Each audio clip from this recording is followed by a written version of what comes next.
Mhm. Well, Ron actually was telling me before we got on about a rumor that supposedly a lot of video stores. I mean, do you want to explain it, Ron?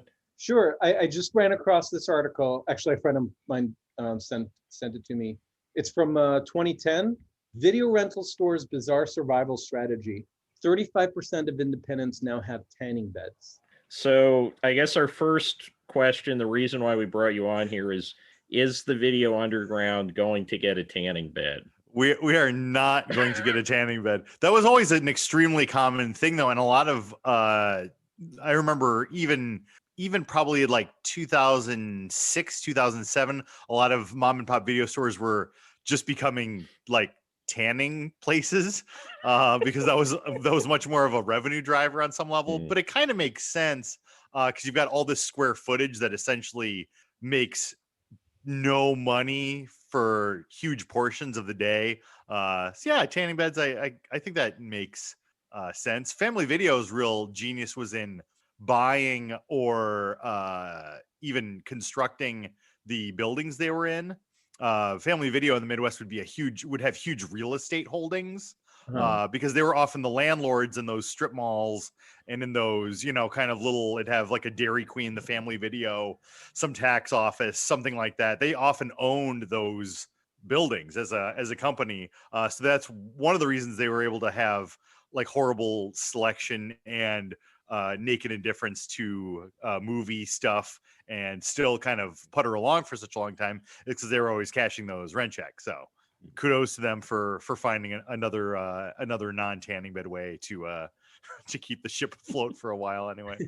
I always presumed it was like probably a popular cash front for like mob operations. Oh, I doubt it. No, I Oh mean, no. no, because you wouldn't have the volume, and there's too much inventory tracking. And most of the mom and pop stuff farmed out a lot of their inventory tracking. Uh, Companies like Rent Track would have essentially just sent you the new releases. They would have, and basically charged pass through on all the rental stuff. A lot of mom and pops just kind of toss the keys to third party companies and just kind of let them do their thing. No, I don't think that was, and I don't think porn was keeping. That's the other thing. Like, well, the porn is what kept him going for so long. I don't think that's really the case either. There's no amount of porn in the world that could possibly match the internet, and it's even in areas with less access to broadband. I still don't buy that. It was really the rent checks, and it was the property holdings that kept Family Video. Although I think even now they are essentially defunct, and I don't know if they franchised it all, but yeah, I think they're not long for this world, no matter what. I want to know, how long have you been doing this? The store started in 2002. I took over at the tail end of 2013. We moved locations within the same neighborhood shortly after I took over.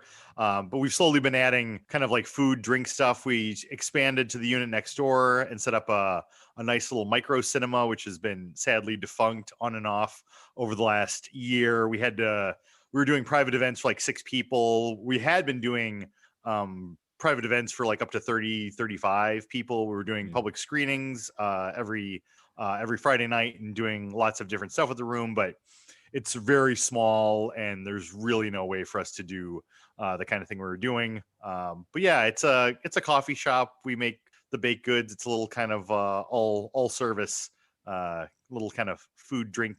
We had seating, which has been suspended also for COVID reasons. But yeah, it's a little coffee shop for some people. It's a video store to other people. We do as much as we possibly can and try to spread spread the attention and whatever else. I mean, brick and mortar is tough. Movie stuff is tough. Everything's difficult right now in this environment, but we do the best we can, and we're doing okay. Oh, cool. Yeah, Dan actually brought me down, I don't know, a year